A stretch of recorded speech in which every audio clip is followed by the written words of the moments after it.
Well, the Harris campaign now saying she won't support the expansion of fossil fuel drilling in the U.S. at a time when energy independence is more crucial than ever. Let's bring in American Petroleum Institute CEO Mike Sommers to discuss and try to make sense of this, because I can't for the life of me. First she's for drilling, then she's against it. First she's against fracking, then she's in favor of it. Do you see any coherent energy policy coming from Kamala Harris?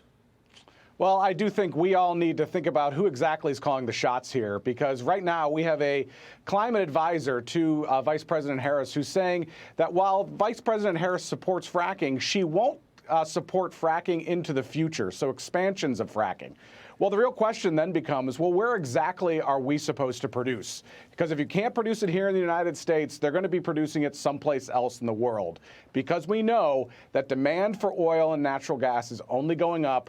It's not going down. So I think the vice president and her campaign have a lot to answer for here. Well, Mike, how do you, I mean, you deal with drillers, you deal with people in the energy business all the time. You speak to them. How can they make plans for the future? It's all about the future when it comes to energy markets. But when you have no coherence on the part of at least one of the candidates in terms of energy, how can you make plans for the future?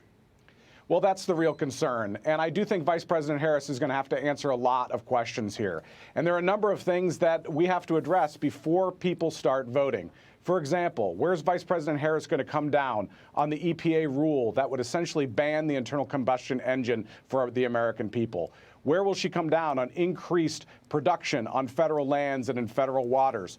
We now have a federal judge who has ruled that we'll have to stop production in the Gulf of Mexico by December if that rule isn't reversed. Where is she going to come down on the extension of the LNG pause in the Gulf of Mexico? We need those markets if we're going to be able to continue to grow production here in the United States. Very quickly. These three questions are very important. Mike, very quickly, former President Trump says that he can cut the price of oil in half if he becomes president again. Can he do it?